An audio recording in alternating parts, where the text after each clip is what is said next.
तो चलिए अब हम देखते हैं बहिर्जात भू संचलन, है ना। बहिर्जात भू संचलन, बहिर्जात भू संचलन का तात्पर्य क्या होता है कि किसी भी प्रकार से ऐसा संचलन जिसके चलते सतह पर उसका प्रभाव प्रदर्शित होता है, वो बहिर्जात भू संचलन के अंतर्गत शामिल आता है। ठीक है, बहिर्जात भू संचलन के अंतर्गत शामिल होता है। अब उसमें हम देखेंगे कि इसकी उत्पत्ति का कारण क्या है। इसकी उत्पत्ति का अगर यदि हम कारण देखें तो इसकी उत्पत्ति के ना भिन्न भिन्न कारणों से होता है। जैसे कि आप अगर यदि इसका भौतिक कारण देखेंगे, अगर यदि आप भौतिक कारण में जाओगे तो इसके अंतर्गत शामिल होता है तापमान भी प्रभावित करता है बहिर्जात भू संचलन में। तापमान के साथ साथ हमारा इसमें आपका जो है ना, तापमान प्रभावित करता है इसमें। इसके अलावा इसमें क्या प्रभावित करेगा, आपका जल गति प्रवाह, ठीक है। साथ ही साथ पवन के द्वारा एक स्थान से दूसरे स्थान चीजें ले जाई जाती है ना। जैसे आपने राजस्थान में देखा होगा कि एक स्थलाकृति यहाँ पर बनी थी, कुछ समय बाद हमें वहां मिली, तो वह स्थलाकृति का निर्माण कैसे हुआ, पवन के द्वारा। तो ये किस प्रकार का हो गया, ये बहिर्जात, पृथ्वी के अंदर तो नहीं हो रहा ना, पृथ्वी की बाहरी सतह पर हो रहा है, इसलिए ये सारी चीजें बहिर्जात भू संचलन के अंतर्गत शामिल हो रही है। ठीक ना, तापमान हो गया, जल गति प्रवाह हो गया, पवन हो गया। इसके अलावा आप देखेंगे तरंग प्रभाव भी एक प्रकार से ये सारे भौतिक कारक हैं। भौतिक कारण के बाद रासायनिक देख लीजिए, है ना। रासायनिक कारण क्या क्या है उसकी उत्पत्ति के, तो ऑक्सीकरण होना, ऑक्सीकरण देखते हैं ना हम, चट्टानों का ऑक्सीकरण हो जाता है तो वो टूटने लगती हैं, तो टूट के कहीं जाती होंगी, जब वो जाती होंगी तो किसी चीज का निर्माण हो रहा होगा, किसी संरचना का निर्माण हो रहा होगा, इसलिए ये सारी चीजें बहिर्जात भू संचलन के अंतर्गत शामिल है। ऑक्सीकरण हो गया, कार्बोनीकरण हो गया, ठीक है ना, ऑक्सीकरण, कार्बोनीकरण। इसके अलावा आगे भी आप देखोगे तो विलयन है, ठीक है ना,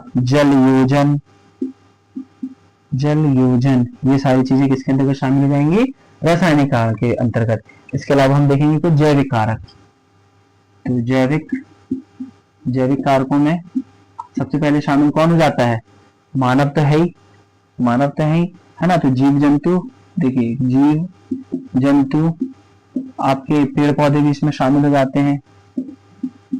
अब कोई बोलेगा पेड़ पौधे कैसे शामिल हो रहे हैं, देखिए क्या होता है, अगर यदि आपने बहुत ध्यान से देखा होगा तो जो पेड़ होता है ना, पेड़ है, इसकी ये जो जड़ें होती हैं ना, आपने देखा होगा कि ये जड़ें कुछ समय के लिए नीचे जाती हैं और फिर उसके बाद ऊपर आती हैं, फिर कुछ नीचे जाती है, ऊपर आती है, नीचे जाती है, ऊपर जाती है। तो ये जो प्रोसेस हो रही है ना, मिट्टी को नीचे ले जाने की, ऊपर लेके आने की, नीचे लेके जाने की, ऊपर लेके, बरगद की पेड़ मतलब हम मोस्टली देखते हैं इस चीज को। तो आपने ये देखा तो एक प्रकार का संचलन ही हो रहा है ना, वो संचलन कहाँ हो रहा है, बाहर संचलन हो रहा है, पृथ्वी की सतह पर हो रहा है, इसलिए ये भी शामिल होता है एक प्रकार से बहिर्जात भू संचलन के अंतर्गत। ठीक है, और मानव तो है ही, मानव के द्वारा की जाने वाली गतिविधियां एक प्रकार से बहिर्जात भू संचलन का कारण बनती है। मानव करता रहता है, इतनी सारी स्ट्रक्चर से बनाता रहता है ना। और एक और इसका मोस्ट इंपॉर्टेंट जो इसकी प्रक्रिया होती है, जो कि क्वेश्चन पूछने जाने की एक सबसे अच्छी जगह है, इसकी प्रक्रिया में है। देखिएगा, इसकी प्रक्रिया को कहते हैं अनाच्छादन,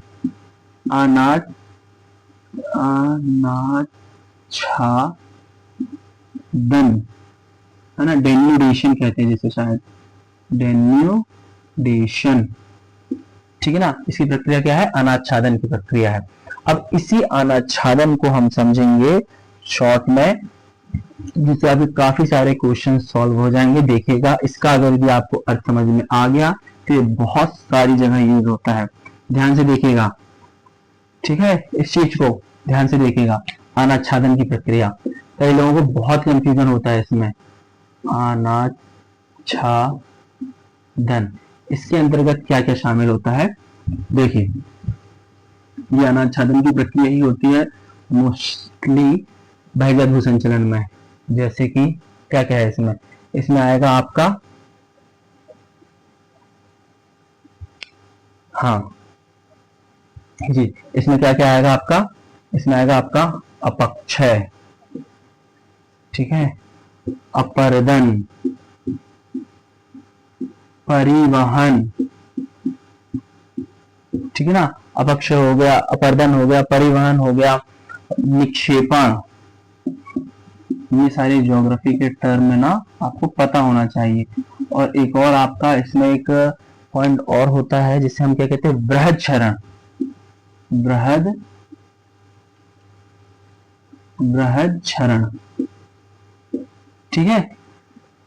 अनाक्षादन, ये देखना, ये अनाक्षादन है, ये अपक्षय अपर्दन है, अनाक्षादन सही लिखा हुआ है, ठीक है ना। इसको आप अगर यदि समझ में ना आ रहा हो तो ये अनाक्षादन, ठीक है, ठीक है। बृहद क्षरण, बृहद क्षरण के, अब हम इन चीजों को थोड़ा थोड़ा समझ लेते हैं, ठीक है ना। इसको अगर यदि कोई किसी को इंग्लिश में समझना है तो वेदरिंग होती है, वेदरिंग, ठीक है ना, वेदरिंग, इरोजन, ठीक है ना, तो वेदरिंग इरोजन है। अब आप इनको समझिए, फटाक से समझ में आ जाएगा।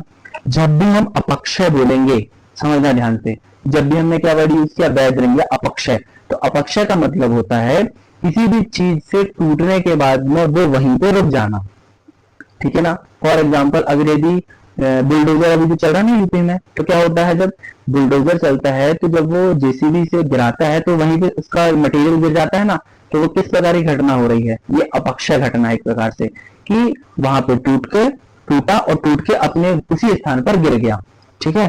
तो परिवहन परिवहन की अनुपस्थिति में, परिवहन की अनुपस्थिति में चट्टानों का विघटन, आए समझ में। अपक्षय किसे कहते हैं, अपक्षय का मतलब हुआ परिवहन की अनुपस्थिति में होने वाला चट्टानों का विघटन। जो एग्जाम्पल ध्यान रखना कि किसी ने घर गिराया, बुलडोजर ने घर गिराया, तो वो जो उसका मटेरियल था वहीं गिर गया, तो वो कौन सी घटना हो रही है, अपक्षय की घटना हो रही है, ठीक है। अब हम अपर्दन में क्या होगा, अपर्दन में परिवहन के साथ चट्टानों में होने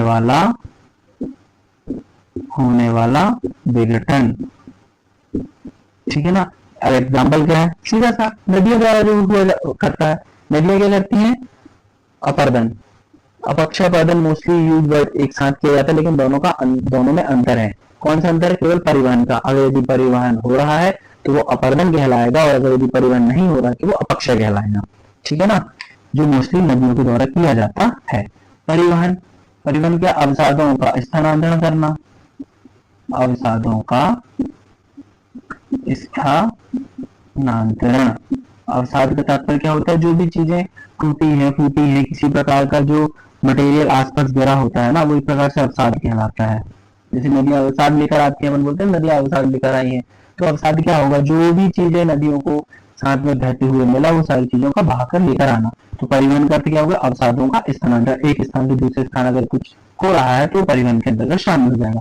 निक्षेपण, निक्षेपण वर्ड किससे संबंधित होगा, अवसादों के जमाव से। अगर यदि हम बोलेंगे कि यहाँ पर रेत का निक्षेपण किया जाता है, तो रेत का निक्षेपण क्या हुआ, मतलब वहां जमाव होगा, वहां उसकी अधिकता होगी, तो निक्षेपण क्या होगा, अवसादों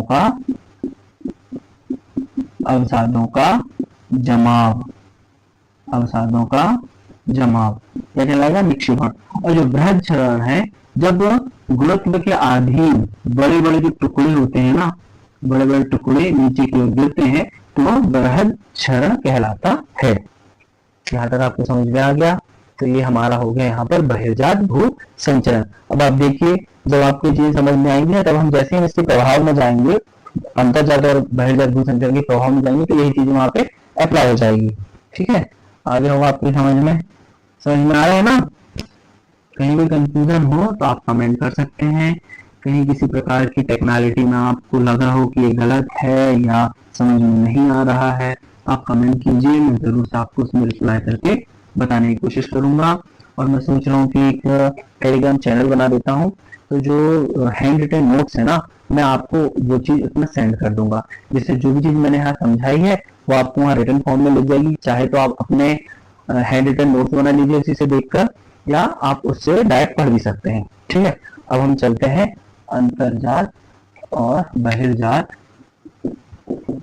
अंतर्जात व बहिर्जात भू संचलन के प्रभाव। ठीक है ना, प्रभाव देखिए क्या होता है, इन दोनों का ना संयुक्त प्रभाव पड़ता है, इन दोनों का हम संयुक्त प्रभाव देख सकते हैं। जैसे कि होता क्या है, ये जो सतह है समतल है, अब यहाँ पे अंतर्जात भू संचलन यहाँ से मतलब नीचे से किसी प्रकार का बल लग रहा है, तो ये यहाँ पर एक प्रकार से संरचना बन गई हमारी, बन गई ना। अब ये संरचना बनी किसके कारण, ये हुआ एक प्रकार से पटल विरूपण, पटल का विरूपण हो गया ना, उसकी सुंदर जगह थी एक प्रकार से, उसको विरूपित कर दिया, पहाड़ बना दिया, पठार बना दिया, तो विरूपण हो गया उसका। अब इसका प्रभाव क्या पड़ रहा है, ये तो आपकी संरचना का निर्माण हो गया पर्वत का, जिसमें हम देखेंगे पर्वत के बहुत से लाभ होते हैं, है ना, जैसे हिमालय पर्वत का बहुत सारा लाभ है, ठीक है, तो वो इसमें आप देख लीजिएगा। अब इसका जो चेंज देखना इसमें कैसे होंगे, अब बहिर्जात भू संचलन इसमें क्या करेगा, जब इसका अपक्षयपर्दन होगा, ठीक है ना, पवनों द्वारा, नदियों द्वारा, किसी प्रकार से मानव द्वारा, किसी प्रकार की गतिविधियों के द्वारा अपक्षयपर्दन होगा, तो इससे क्या होगा, यही जो अवसाद होगा ना, ये बहते बहते आएगा और फिर से अगेन क्या करेगा, एक प्रकार से समतल जगह बनाएगा, समतल जगह बनाएगा, ठीक है ना, ये आपकी समतल जगह, ठीक है, ऐसे जिसे हम पैनी प्लेन कहते हैं, समतल मैदान, समतल मैदान का निर्माण कर देगा वो। तो इससे हमें समझ में क्या आया कि अंतर्जात भू संचलन एक प्रकार से क्या है, विनाशात्मक है या विषमता मूलक प्रभाव रखता है, और वहीं जो बहिर्जात भू संचलन है वह समता मूलक प्रभाव रखता है, क्योंकि उसने वापस से अपनी जगह को सील बना दिया ना, जो चेंजेस आए थे पटल पर उसको बराबर कर दिया उसने, ठीक है।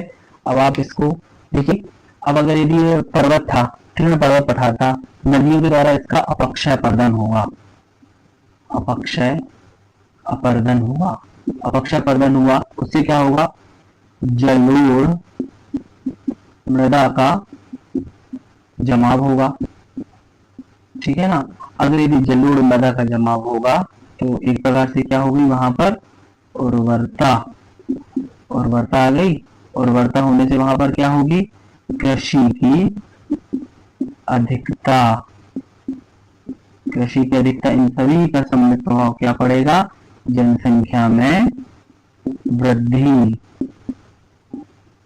साथ ही साथ आप और जोड़ते जाइए, अपक्षयपर्दन होगा, ठीक है ना, तो उससे क्या होगा, एक आपका समतल मैदान का निर्माण होगा, जिससे वहां पर रेल, सड़क इत्यादि के निर्माण में आसानी होगी, निर्माण में सुगमता। तो इस तरीके से आप उनके प्रभाव को देख सकते हैं। और आपने देखा भी होगा, जितनी भी ये बड़ी बड़ी सभ्यता रही है, जैसे सिंधु घाटी सभ्यता हो गई, मेसोपोटामिया की सभ्यता हो गई, है ना, और जो हमारे ईरान में थी एक सभ्यता, ठीक है, तो सारी सभ्यताओं का जो मूल था, जब वहां पे पर्वत पठारों का अपक्षय और अपर्दन हुआ, तो अपक्षयपर्दन होने के बाद में किसके द्वारा हुआ, पर्वत पठारों में नदियां निकली, नदी के निकलने के बाद अपक्षयपर्दन हुआ, जिससे क्या, जलोढ़ मृदा का निर्माण हुआ होगा। जब जलोढ़ मृदा का निर्माण होगा तो वो एरिया, वो पूरा क्षेत्र जो है वो उर्वर हो गया, वहां जब उर्वरता बढ़ी तो वहां पर कृषि भी एक प्रकार से बढ़ेगी, कृषि की उत्पादकता बढ़ जाएगी, तो जब कृषि की उत्पादकता होगी तो जनसंख्या में वृद्धि होगी, जब जनसंख्या में वृद्धि होगी तो वहां पर रहवास बढ़ते थे। तो जब इसीलिए हम देखते हैं ना कि नदियों के आसपास वाले क्षेत्र में ही अधिकांश सभ्यताएं विकसित होती है, इसीलिए बोलते हैं नदियों को सभ्यताओं को पालना कहते हैं, इसीलिए कहा जाता है, क्योंकि नदियां जब वहां से बहती है ना तो वो अपने साथ बहुत सारा अवसाद लेकर आती हैं, वो अवसाद बहुत उर्वर होता है, जिसके चलते धीरे धीरे, जैसे कि हमने उसको प्रभाव देखा, उसमें वृद्धि होते जाती है, ठीक है। ये तो यहाँ तक हमारा टॉपिक कंप्लीट हो गया है। अब हम नेक्स्ट वीडियो में इससे संबंधित जो भी क्वेश्चन थे, या अगर यदि प्रीवियस ईयर में आए हुए हैं तो वो देख लेंगे, और अगर यदि कोई प्रैक्टिस के जो मॉक जैसे क्वेश्चन होते हैं वो देख लेंगे, और मेंस के आंसर राइटिंग करने की कोशिश करेंगे, ठीक है। तो मिलते हैं नेक्स्ट वीडियो में। अगली वीडियो इंपॉर्टेंट रहेगी क्योंकि इसमें क्वेश्चन सेशन होगा, तो ध्यान से आप देखिएगा, और जरूर से इस वीडियो को आप शेयर कीजिए, कमेंट कीजिए और सब्सक्राइब कीजिए। Thank you.